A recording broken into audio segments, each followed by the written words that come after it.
this chapter, the way that this chapter seems to be laid out is actually we'll go to the way the book is laid out. So the first few chapters of the book is to kind of debunk these myths of nihilism and antinatalism, and then later in the book we start getting into the quote unquote solutions or the alternative methods of thinking. Mhm. So, um, the way this chapter seems to be primarily laid out is we're refuting, uh, or we're at least initially identifying Benatar's assumptions that all life is meaningless, though he does make some form of a stipulation where there's some subjective meaning wrapped around a objective meaninglessness, Mhm.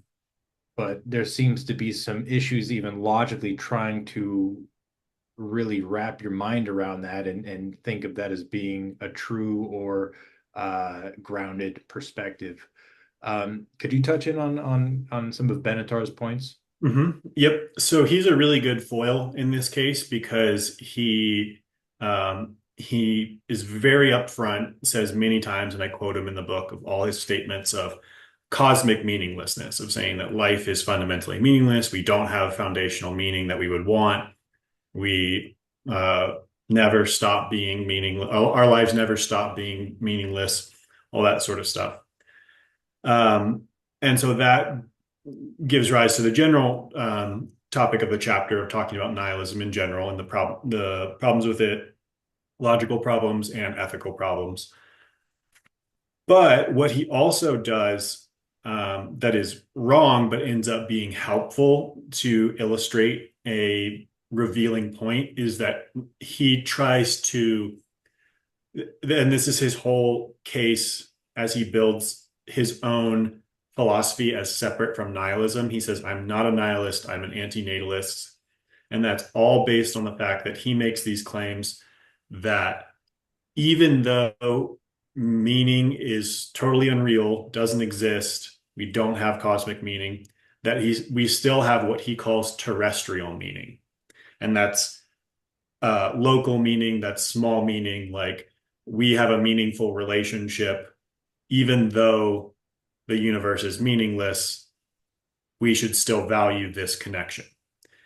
Now, that is an, a claim that just clearly doesn't work if you think about it, but it gets by because it it appeals to something that's real. Like it is true that we have a meaningful relationship, that the things we do in everyday local life are meaningful.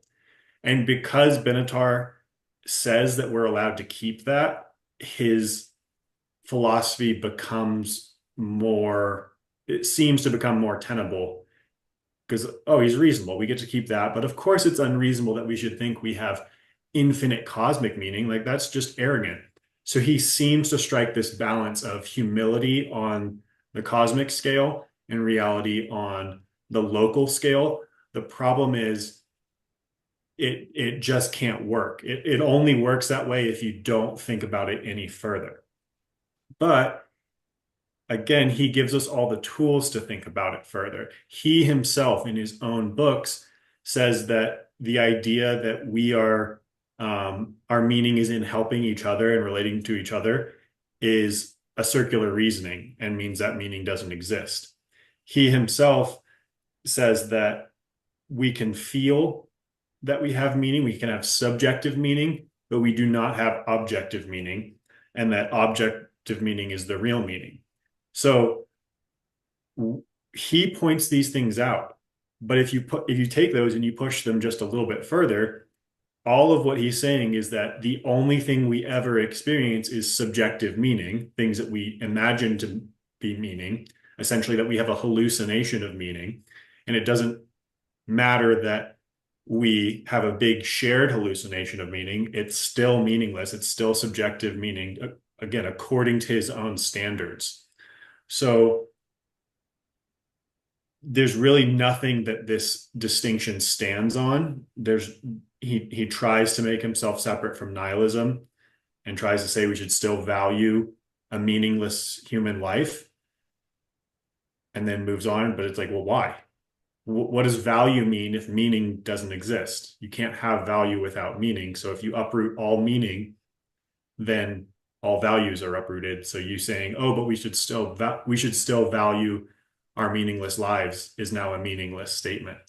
So that is um, that all ends up being very useful because it points out this reality that is astounding. It's very difficult, but it's also very amazing. And it's that there's actually no such thing as limited meaning. There's no small amount of meaning. There cannot be a limited meaning. Meaning either does not exist at all or is absolutely infinite. And again, this comes from something that he points out is that meaning is about transcending limits. It's about going beyond yourself. Like if I just give myself a meaning and imagine that that meaning exists, that's not real meaning. That's just me having a hallucination. Real meaning, by definition, is about connection to reality that is bigger and broader than you. And we all experience that every day in interactions with other people, society, global events, etc.